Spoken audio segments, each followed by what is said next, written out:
행위 구원인가 최후의 심판 비유, 이 제목으로 같이 은혜를 나누기를 원합니다. 우리에게 교리가 있습니다. 근데 교리의 경중은 있을 수 없겠지만, 그래도 개신교에서 최고의 교리가 뭐냐라고 했을 때 저는 그게 칭의론이라고 생각합니다. 저만의 얘기가 아니고 종교개혁자 루터가 모든 교리 중에 최고가 뭐냐 하면서 이렇게 얘기합니다. 칭의론에 대해서 교회가 서고 넘어지는 결정적 교리, 그죠? 이거 잘못하면 교회 넘어진다 이겁니다. 그리고 기독교 교리의 요약이다 이렇게까지 얘기하고 있어요. 칭의론이 뭐냐? 말은 어렵게 들려도 단순합니다. 우리의 구원은 선행이 아니라는 겁니다. 고행이 아니라는 거고 어떤 의식에 의해서도 아니고 오직 예수 그리스도를 믿음으로 말미암아 믿음으로 이루어진다는 게 바로 칭의론이죠. 근데 이 칭의론이 놀랍게도 중세 카톨릭을 무너뜨렸습니다. 개신교의 출발이 됐던 그 교리가 되었던 거죠.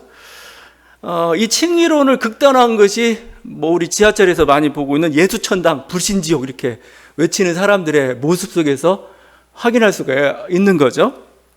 그게 칭의론의 대표적인 하나의 극단적 형태라고 할 것입니다. 근데 오늘 여러분이 이 최후의 심판 비유를 읽고 있지만 지금 이 최후의 심판 비유를 통해서 이 칭의론이 지금 흔들리고 있습니다. 막 흔들리고 있습니다. 뭐라고 보세요. 천국이라는 영생이 어떻게 결정이 됩니까? 지옥불이라는 영벌, 다 여기 나와 있는 단어죠. 영벌을 결정하는 게 뭐냐 이거예요. 행입니다. 선행입니다. 지금 그냥 자비라고도 표현될 수 있는 그런 것들입니다. 40절과 41절을 보세요. 여기 내 형제 중에 지극히 작은 자 하나에게 한 것이 내게 한 것이니라 하고, 작은 자 하나에게 한 것이 내가 주님께 한 거라고 하면서 이렇게 선행을 베풀지 않는, 자비를 베풀지 않는 자들에 대해서 이어서 뭐라고 하죠? 저주를 받은 자들아 나를 떠나 마귀와 그 사자들을 위하여 예비된 영원한 불에 들어가라. 지옥불입니다 지금. 그래서 이 개신교인들은 정말 철저한 개신교인이라면 이 비유를 읽을 때마다 좀 곤혹스러워야 합니다. 당황해야 돼요. 아무리 읽어도 지금 천국과 지옥을 결정하는 건 믿음이 아니에요. 마치 선행이 이걸 결정하는 것 같아요. 그래서 제가 얘기하지만 돈으로도 못 가요 하나님 나라, 마음 착해도 못 가요 하나님 나라 하는데 여기는 마음 착하면 갈 수가 있습니다. 선행을 하면 갈 수가 있다는 식으로 이렇게 지금 얘기하고 있고, 지금 그렇게 얘기하잖아요. 그러다 보니까 이 칭의론은 어떻게 조화를 이룰 수 있을 것인가 참 고민스럽죠. 근데 다행스럽게도 칼빈이 이에 대해서 답을 주고 있습니다. 기독교 강요에서 이 구절, 이 말씀을 해석하면서 이렇게 결론을 내렸습니다. 그리스도는 모든 사람들에게 그들의 행위에 따라 갚으신다. 왜냐하면 각 사람은 그의 행위에 의하여 신자인지 불신자인지 증명할 것이기 때문이다. 이렇게 얘기했어요. 이게 행위로 구원받는 얘기는 아니죠. 행위가 우리의 믿음을 증명한다는 겁니다. 행위가. 결국 행위가 우리의 믿음을 증명하고 그 믿음이 결국 우리 구원을 가져다 준다는 것이죠. 그래서 사실은 우리가 칭의론이라고 얘기할 때 우리들이 믿음을 너무 오해하고 있어요. 믿음을 잘못 이해하고 있다는 겁니다. 우리가 믿음이라고 할 때 여러분 뭡니까? 항상 머리에 떠오르는 게 사형리적인 어떤 거죠.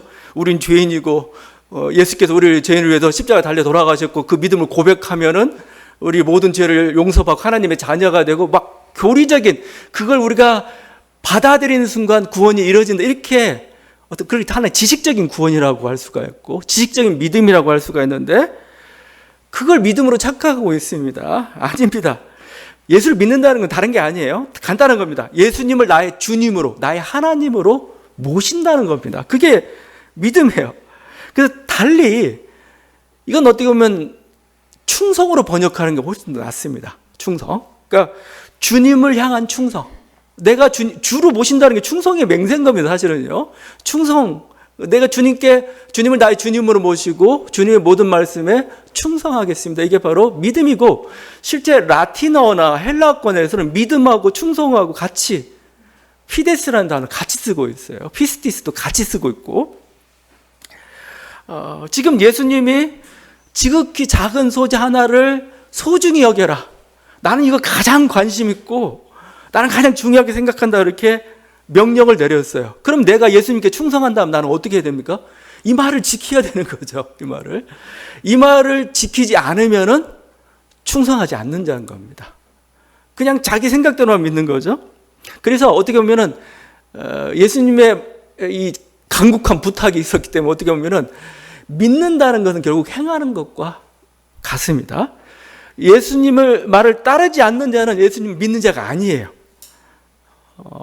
그건 예수님을 사랑하는 자도 아니다라고 말씀하고 있는 거죠. 뭐 그러면 다 정리가 된 것 같아요. 가장 중요한 말씀, 안 지킨다? 넌 예수님을 믿는 자가 아니야. 이게 칼빈의 말이기도 하고 오늘 말씀 우리가 칭의론과 이렇게 조화를 이룰 수 있는 그런 하나의 하여튼 조화스럽게 결론을 내릴 수 있는 그런 거라고 생각해요. 어떻게 보면 이런 산상수훈의 결론이기도 합니다. 산상수훈 말씀을 이렇게 전하고 나서 뭐 팔복부터 다 전하고 나서 주님이 마지막으로 하신 말씀이 이거죠. 마태복음 7장 21절인데 나더러 주여 주여 하는 자마다 다 천국에 들어갈 것이 아니요 다만 하늘에 계신 내 아버지의 뜻대로 행하는 자라에 들어가리라. 여기 주여 주여 하는 자라고 얘기했는데 이건 제가 성경을 연구하고 또 학자들도 연구합니다. 주여 주여 하는 자가 어떤 자일까라고 했을 때 어떤 사람은 이렇게까지 얘기합니다. 바울이 말한 그 믿음을 오해하고 있는 자들을 얘기하고 있다는 거예요. 바울이 말한 그 믿음을 그게 믿음인 것처럼 야고보서는 그래서 아예 얘기하죠. 행함이 없는 믿음은 죽은 믿음이다라고 얘기하고 있죠. 믿음을 마치 어떤 지적인 어떤 결단이나 그런 어떤 마음속에 일어난 그 생각처럼 이렇게 그런 사람들, 그래서 막 단순간에 뭔가 구원이 주어지고 있다는 생각하고 있는 그들에 대해서 아니다라는 거죠. 그건 그냥 자기 생각일 뿐입니다. 우리는 종교적 열심이 있거나 뭐 종교적 행위를 하고 그러면 구원받을 거라고 생각해요. 그게 자기 기준인 거죠. 자기 기준. 자기 기준을 정해놓고 믿는 것은 믿음이 아닙니다. 믿음이란 항상 대상이 있어요. 어떤 거죠? 예수를 믿는 겁니다. 예수께 충성하는 겁니다. 그러면 예수의 말을 행해야 되죠. 누가 그냥 그 종이라고 얘기하면서 예수님 뜻대로 살지도 않고 말씀대로 행하지 않아. 나 예수님 뭐 사랑합니다. 믿는다고 하면 누가 그걸 믿어요? 주인이 안 믿죠. 하나님이 원하시는 것을 믿는 것, 하나님이 원하시는 뜻을 행하는 것, 그게 진짜 믿는 자들인 거죠. 그래서 믿는다는 건 행한다는 거나 마찬가지인 거죠. 거기에 지금 어떤 사람 실패하고 어떤 사람도 성공하고 그렇습니다. 자, 이 비유가 굉장히 또 파격적인 것은 뭐 칭의론뿐만 아니고 실제 그 이렇게 양으로 분류되는 그런 의인들이 있습니다. 그리고 염소의 무리로 분류되는 어떤 저주받은 자들이 있죠. 근데 둘 다 자신이 왜 구원받았는지, 왜 자기가 심판받고 있는지를 모른다는 겁니다. 이게 37절 44절이죠. 주여 우리가 어느 때 그랬습니까? 주여 우리가 어느 때 그랬습니까? 이래요. 이게 굉장히 놀라운 거죠. 이 놀람의 의미는 좀 다릅니다. 의인의 놀라움은 기쁨입니다. 내가 한 일이 그렇게 위대한 일이었어? 그렇게 신성한 일이었어? 정말 예배에 방불한 일이었어? 악인의 놀라움은 뭐예요? 당혹감이죠. 당혹감. 내가 언제 저게 저럴 줄 몰랐어. 어떻게? 이거죠. 여러분, 이 당혹감을 마지막 심판 때 느끼면 불행합니다. 지금 여러분들이 경험하면서 반성하고 돌이켜야 돼요. 이건 우리 철저히 오직 믿음으로 구원받는다는 그 칭의론에 사로잡혀 있는 개혁교회 신앙인들이 좀 들어야 될 그 말씀이기도 해요. 자, 의인의 놀라움이란 결국 자신은 주님의 말씀 그냥 따랐을 뿐이에요. 주님이 가난한 자, 지극히 작은 소자를 대우하라니까 자기는 열심히 돌봤을 뿐입니다. 어떤 힘들기도 하고 막 그랬을지도 모릅니다. 그런데도 나중에 알고 보면 그게 주님이었다는 거죠. 그게 너무나 놀랍고 기쁜 거죠. 그들은 성경에서 뭐라고 표현하냐면 부지 중에 천사를 대접했다라고 하고 있습니다. 어떻게 보면 이들은 또한 어떻게 보면 정말 주님 말씀대로 오른손이 하는 일을 왼손이 모르게, 왼손이 하는 일을 오른손이 모르게 도왔기 때문에 정말 자기도 잊어버릴 수도 있어요. 행위를 하고도 자랑하지 않고 기억하지 않고 마음에 담아두지 않아서 나는 그냥 주님의 말씀을 순종했을 뿐입니다. 그러니까 이런 반응이 나왔어요. 제가 언제 하고 이렇게 반응이 나왔을 수도 있고, 주님 바로 그런 모습을 원하고 이들이야말로 진짜 오늘 지금 마태복음 25장에 세 가지 비유가 나오는데 첫 번째 그 혼인잔치 비유에서 기름을 예비한 지혜로운 다섯 처녀와 같은 사람들이다. 저는 이렇게 생각을 합니다. 혼인잔치 비유는 따로 하진 않을 거예요. 근데 혼인잔치 비유에서 여러분이 알아야 될 건 이 기름이 뭐냐는 거예요. 기름을 예비한 다섯 처녀가 있고 기름을 예비하지 못한 어리석은 다섯 처녀가 있습니다. 그래서 혼인잔치에 못 들어가죠. 이 기름이 뭐냐 이거요. 우리 기름 하니까 뭐 성령의 기름 아니면 뭐 기도의 기름 얼핏 생각하는데 마태복음 맥락에서는 마태복음을 전체 한번 읽어보고 또 25장을 전체를 읽어보면은 아닙니다. 이 기름은 뭘까요? 이 기름은 선행의 기름입니다. 이 기름은 자비의 기름입니다. 산상수 말씀하고 연관시켜서 한번 보세요. 선행의 기름이고 자비의 기름이에요. 그래서 이들은 평소에 미리 준비하고 쌓아놨어요. 평소에 그렇게 살았기 때문에. 그래서 신랑이 언제 도착하든 뭐예요? 혼인잔치에 참여하다가도 계속 가면 되는 겁니다. 사도 바울은 이렇게 얘기합니다. 주님은 도적같이 온다고 얘기했어요. 도적같이. 근데 너희는 놀랄 필요가 없다는 거예요. 왜냐하면 너희는 빛의 자녀이기 때문에 이미 데살로니가전서 5장 말씀 빛의 자녀이기 때문에 뭐예요? 이미 준비가 되어 있어요. 그래서 밤이 아니에요. 도적같이 올지라도. 그래서 예전엔 지금은 안 그렇죠. 예전엔 뭐 50년 60년 부흥사 중에는 잘 때 정말 양복 입고 잔 분이 있었습니다. 주님 언제 오실지 모르니까 맞아야 된다고. 그건 어리석은 처녀입니다. 제가 보니까. 왜냐하면 기름을 준비해야 되는데 물만 엉뚱한 것만 갖다 놓고 그러면 불이 안 붙죠. 전체 보면은 결국 이 기름은 뭘까? 선행의 기름이고 자비의 기름이에요. 산성은 말씀대로 산 사람들은 뭐예요? 언제든 주님 와도 그냥 주님 오셨습니까? 하고 그냥 가면 돼요. 같이. 이렇게 지혜로운 사람들입니다. 반대로 이 저주받은 자들이 놀라면 당혹감이라고 했잖아요. 당혹감. 이 당혹감인데 첫 번째 당혹감은 이런 거예요. 이들은 자신이 행한 악 때문에 심판을 받는 게 아닙니다. 왜냐하면 행하지 않은 선행 때문에 심판을 받아요. 보세요.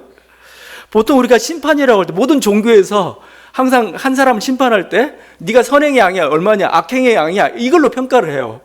근데 주님은 뭐예요? 지금? 그게 아니고 행하지 않은 선행 때문에 지금 심판을 받고 있어요. 안 줬다는 겁니다. 안 줬다는 거 이거. 나는 악행을 안 했으니까 아닙니다. 적극적으로 선을 행하지 않으면은 이것도 하나님의 심판 대상이 지금 되고 있어요. 부자와 거지 나사로 비유해서 왜 부자가 지옥 갔느냐? 지옥에 부자가 악행을 한 거냐? 따져보면 그렇게 악행으로 볼 수가 없습니다. 돌려서 다른 식으로 얘기하면 선행을 하지 않았기 때문에 사실은 적극적으로 선을 행하지 않았기 때문에 그냥 이렇게 지옥에 가는 거로 지옥에 떨어진 걸로 이렇게 되었던 거죠. 어떻게 보면 이들은 그 종교적 어떤 의식이나 종교적 행위에 거기에 주님이 계실 거라고 이렇게 사실은 착각했을 수도 있습니다. 우리가 생각하는 종교적 범위라는 게 있어요. 항상 종교적 열심이라는 게 있습니다. 기도, 뭐 헌금, 뭐 여러 가지 기준들이 있습니다. 예배 참석부터 여러 가지 기준들이 있습니다. 거기에만 주님이 계실 것이라고 이렇게 자꾸 착각하고 있었던 것 같아요. 이거에 대해서는 구약에서도 계속 선지자들이 비판했던 바이기도 하고 그렇습니다. 이사야가 뭐라고 했습니까? 정의와 진실과 가난한 자에 대한 사랑이 없는 종교행위에도 뭐라고 표현합니까? 너희는 내 마당만 밟을 뿐이다. 마당. 예배드리러 왔는데 여긴 하나님이 없어요. 정의가 없고 진실이 없고 인애가 사랑이 없기 때문에 그냥 너네 마당만 밟고 가는구나 이렇게 얘기해요. 예레미야는 또 뭐라고 했습니까? 이것이 여호와의 성전이라 여호와의 성전이라 여호와의 성전이라는 거짓말을 믿지 말라 이거죠. 여호와의 성전 아니라는 겁니다. 왜냐하면 인애도 없고 진실도 없고 정의도 없는 이곳은 하나님이 안 계셔요. 그럼 하나님 안 계시면 이건 건물덩어리에 불과한 거죠. 예레미야의 그 어떤 통렬한 어떤 책망들 사실은 오늘 이 최후의 심판 비유는 사실 구약의 선지자의 정신과 일맥상통하고 있어요. 그대로요. 구약 시대나 신약 시대나 하나님은 어느 곳에 계시냐? 인애를 실천하는 곳, 그죠? 인애, 헤세드라고 합니다. 헤세드. 헤세드를 실천하는 그곳에 하나님은 계신다. 그러니까 그냥 우리 보통 얘기하면 착한 일 많이 해야 하잖아요. 그 좋은 겁니다. 좋은 거. 주님은 그 착한 일에 대해서 반드시 기억하신다 이겁니다. 기억하신다 이거예요. 그 유대교 그 미시나라고 있습니다. 그 하나의 그게 기록된 전통 말고, 그러니까 말씀 말고 토라 말고 따로 이제 자기들 구전으로 내려온 토라가 있다고 해요. 근데 거기에서 전하는 말씀 중에 기원전 3세기에 의인 시므온이라는 사람이 있습니다. 의인 시므온 3세기에 사제였는데 이 사람이 했던 말이 있습니다. 이 사람이 성경을 풀면서 이런 말을 했어요. 세상은 토라, 아보다, 헤세드 세 가지로 유지된다 했습니다. 토라, 아보다, 헤세드. 토라는 모세오경 하나님 말씀이죠. 세상이 유지되는 건 뭐냐? 하나님 말씀으로 유지된다는 겁니다. 아보다도 좀 해석을 여러 가지 해야 되는데, 아보다는 노동 또는 예배로 번역될 수가 있는 단어입니다. 노동하다, 섬기다 이런 단어의 뜻을 가지고 있어요. 그래서 노동과 예배 이렇게 볼 수도 있습니다. 마지막에 헤세드입니다. 헤세드. 사랑은 헤세드로, 그러니까 세상을 유지하는 힘이 뭐냐? 이 헤세드에 있다고 얘기합니다. 저는 그래서 사실 헤세드 때문에 하나님은 이 세상을 창조했어요. 다른 게 아닙니다. 사랑 때문에 인해죠. 헤세드 때문에 하나님은 성육신 이 땅에 오셨고, 또 헤세드 때문에 또 하나님 십자가 자기 몸을 내어주셨고, 또 헤세드 때문에 미련의 전도의 미련한 것을 우리를 구원하기를 또 기뻐하시고 있죠. 모든 게 헤세드예요. 헤세드가 없는 세상이 뭐예요? 그게 지옥입니다. 지옥이 따로 있느냐? 헤세드가 없는 게 지옥인 거죠.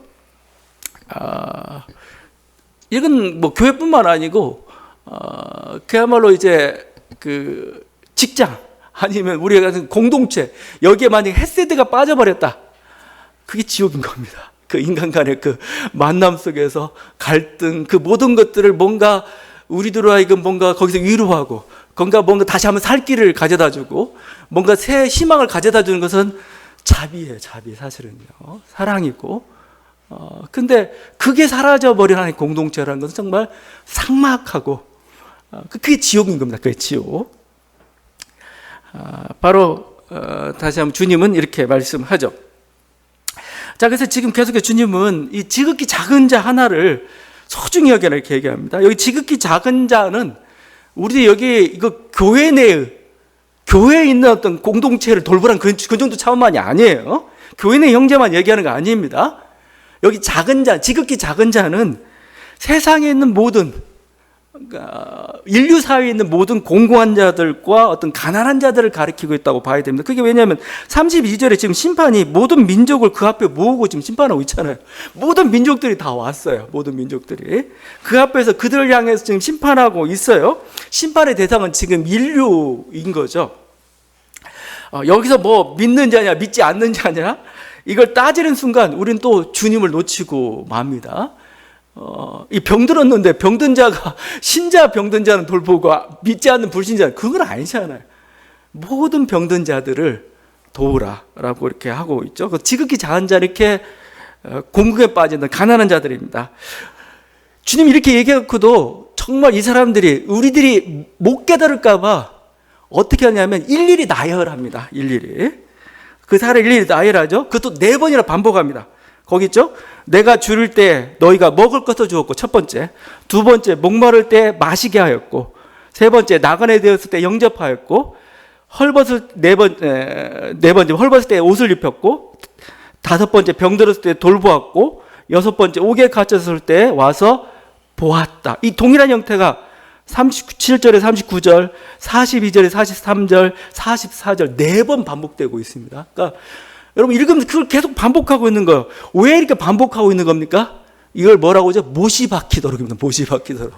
못 알아들으니까 자꾸 뭐죠? 딴소리 하니까. 혹시 이렇게 병에 걸렸다는 것은 단순히 육신의 병이 아니고 혹시 영적인 질병을 얘기하는 거 아닙니까? 옥에 갇힌 건 뭔가 그냥 정말 감옥에 갇힌 게 아니고, 아니면 뭔가 이렇게 귀신에 포로잡힌 상태를 얘기하는 겁니다. 이렇게 딴소리 할까봐 주님은 그냥 아예 명확히 사례를 나열해줘, 이렇게. 자, 그러니까 이 사례를 보면서 여러분이 또 6가지만 하면 안 되죠. 7가지, 8가지가 될 수가 있습니다. 그 시대마다 지극히 작은 자들이 누군가를 교회는 예민한 안테나를 가지고 살펴야 돼요. 살피고 그들을 돕고 이럴 때 주님은 그걸 기뻐하신다. 내가 거기에 있다라고 할 수가 있죠. 그래서 어떤 때는 이게 소수자가 될 때가 있습니다. 어떨 때는 이게 정말 뭔가 자연이 될 때가 있습니다. 어쩔 때는 정말 이게 동물이 될 때도 있습니다. 그러니까 여러 이 소수자들이 누군가, 지극히 작은 자가 누군가, 가장 고통을 겪고 있는 사람이 누군가 봐야 되죠. 근데 여기 근데 이 하나님의 여러 가지 헤세드의 사례로서 이렇게 6가지를 얘기하는데 여기 좀 독특한 게 사실은 6번째입니다. 옥에 갇혔을 때 와서 보았다 이겁니다.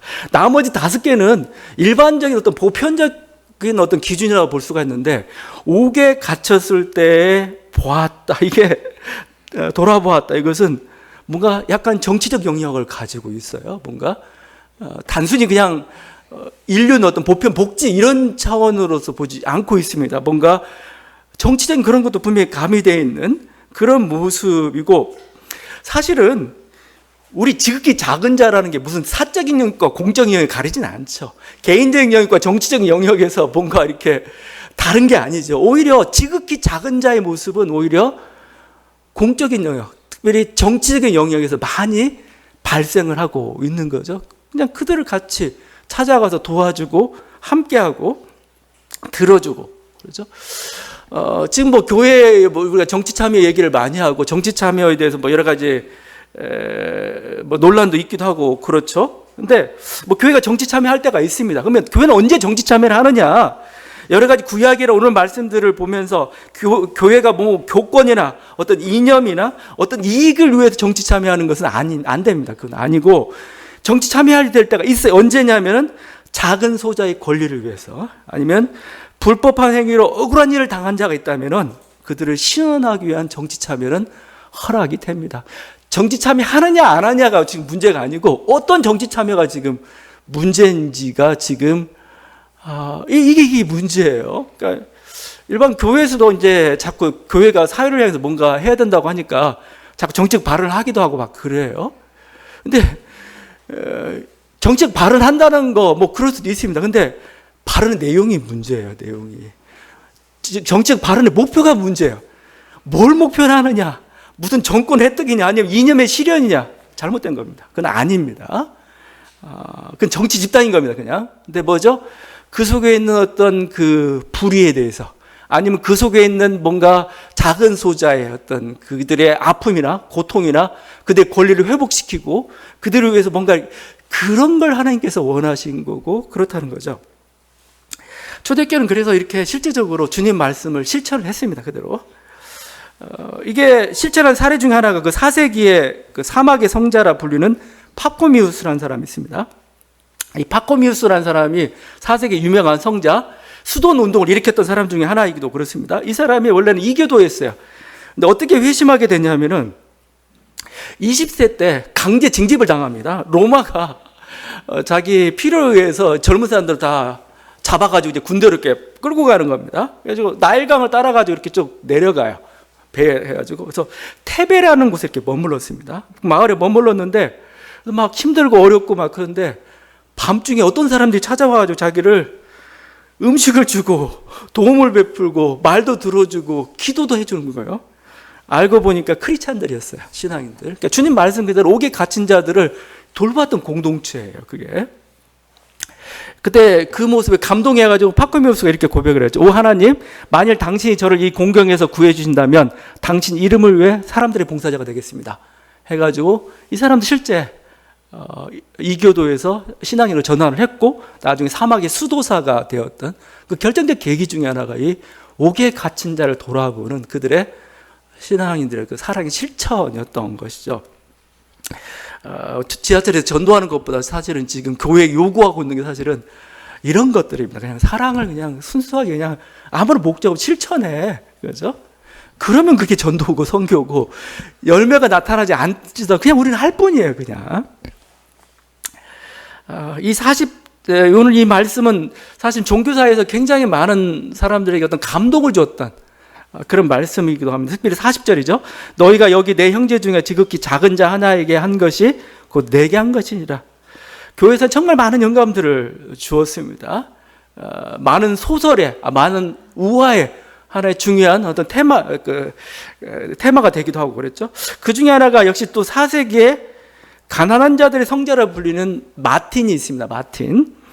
독일어는 마르틴이죠. 마르틴. 지금도 독일에서는 11월 11일이 성 마틴 축제의 날입니다. 등불 축제를 벌이는데 마르틴 뭐 거의 잡고 막 그래요. 막 근데 마르틴 루터도 아마 이 이름을 따왔을 거라고 봐요. 마틴인데 이 마틴도 원래 군인이었습니다. 군인이었는데 어느 이렇게 추운 겨울 이렇게 길거리를 가는데 완전히 이렇게 헐벗은 채 추위에 떨고 있는 거지를 본 거예요.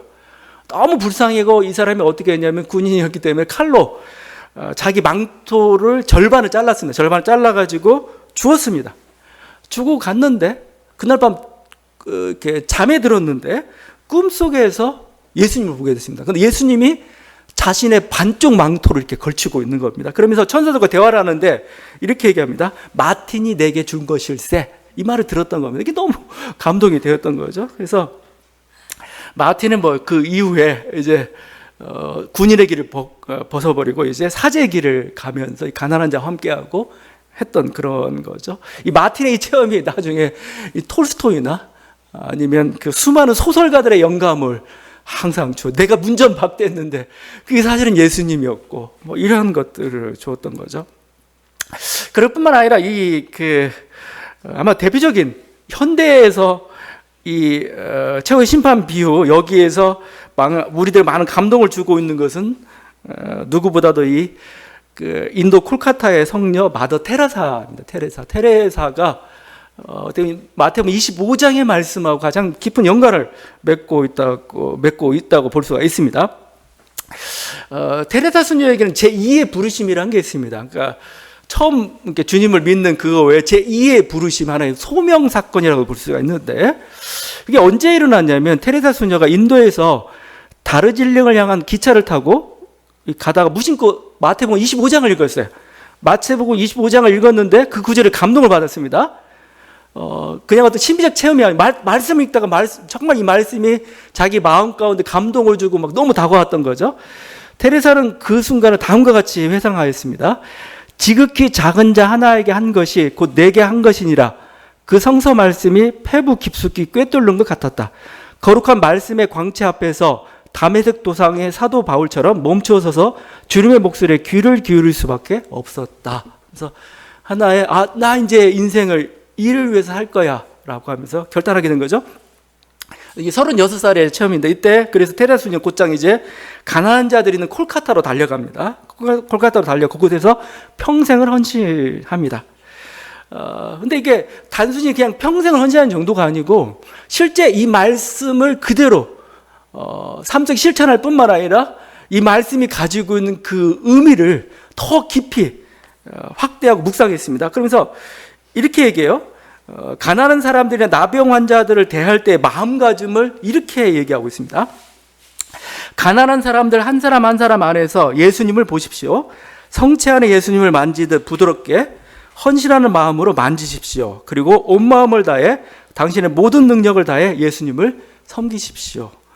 그냥 가난한 자, 문둥병자 뭐 이런 일 섬기는 게 아니고 마치 예수님을 대하듯이 이렇게 했다는 겁니다.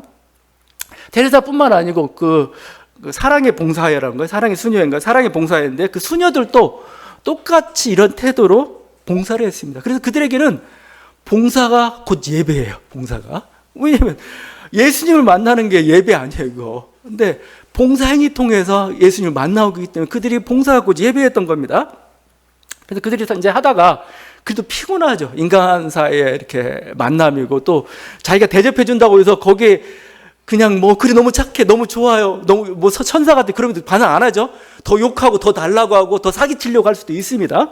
피곤하죠. 피곤한데 그럴 때마다 이 사람들이 수신호로 인사하는 게 있습니다. 수신호로 인사하는데 You did it to me입니다. You did it to me. 5개의 단어죠, 영어. 오늘 말씀입니다. 곧 내게 한 것이니라. 그 영어 말씀입니다. You did it to me. 서로 이렇게 하면서 이제 인사를 나누는 겁니다. 이렇게. 지극히 작은 자들이 한 것은 곧 내게 한 것이라. 그걸 통해 서로 위로를 받고 서로 또 격려받고 서로 이렇게 나갔던 거죠. 뭐 이 말씀은, 이 비유는 뭐 테레사 수녀나 뭐 그동안 여러 가지 뭐 성자들뿐만 아니고 민중신학에서도 굉장히 중요합니다. 우리 민중신학. 지금 기장이 대표적인 신학이 민중신학이 되었는데 이 구조를 굉장히 좋아합니다. 예수가 민중이고 민중이 예수가 되는 근거가 바로 여기에 있는 거죠. 지극히 작은 자가 민중이죠. 민중인데 지금 주님이 민중의 모습으로 지금 나타난 겁니다. 그래서 예수가 민중이 되셨다는 말이 되는데 민중이 예수자라고 할 때까지 조금 뭐 신학적으로 우리가 좀 따져봐야 될 게 있고 좀 문제는 있어요. 이건 제가 뭐 나중에 하기로 하고 일단 그렇지만 지금 이 비유가 이 민중신학에 주는 뭔가 중대한 함의가 있어요. 그건 뭐냐면은 이 작은 자들인 민중이죠. 그 민중을 위한 투쟁은 어느 정도 신성하다는 겁니다. 신성하다는 거예요. 신성해요. 왜 신성합니까? 민중 가운데 예수가 계시기 때문에 그래요. 거기에 예수가 계시기 때문에 이건 굉장히 신성한 그 신성함을 담고 있고 그렇다 볼 수가 있습니다.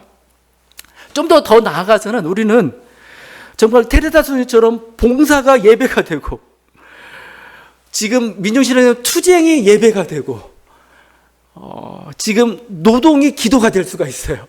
왜? 우리가 지금 만나고 있는 그 지극히 작은 자, 그 가운데 주님이 계시기 때문에 그렇습니다. 우리들이 행하고 있는 일상적인 삶들은 가벼운 게 아니에요. 왜냐하면 그 일상적인 삶들 속에 주님이 나타나고 계시다면 뭐요? 그래서 그 일상적인 삶 자체 속에 그게 바로 예배예요, 예배. 산상수 주님이 뭐라고 말씀합니까?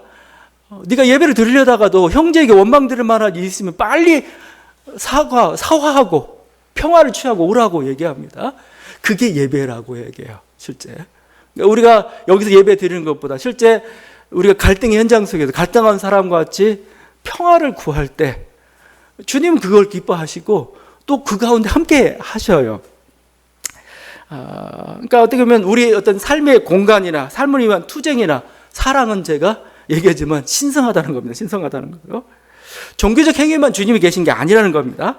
주님을 모시는 것, 그것이 바로 예배 아니겠습니까? 그래서 우리들이 좀 더 필요한 건 뭐냐면 그것을 좀 더 이제는 의인들은 몰랐는데 이제는 좀 여러분이 느꼈으면 좋겠어요. 왜냐하면 그 마지막 날 가가지고 그랬어요 하면 너무 억울하잖아요. 왜냐하면 내가 평소에 이렇게 행할 때 그때 주님은 거기 계셨군요 하면서 즐거워야 될 거 아니에요? 즐거워야 돼요. 우리가 그것을 의식하고 그것을 느끼고 그것을 체험하고 있다면 여러분이 어떤 노동하거나 여러분이 봉사하거나 여러분이 투쟁하거나 여러분이 그 속에 정말 영혼이 고갈될 때가 있어요. 진이 다 빠질 때가 있고 그렇습니다. 근데 그 속에서 우리가 주님을 발견한다면 주님의 모습을 본다면 우리 영혼은 다시 한번 충만해질 것이고 우리 다시 한번 주님의 말씀에 순종하며 나아갈 수 있을 것입니다. 여러분 이 은혜가 있는 저와 여러분들에게 바랍니다. 기도하시겠습니다.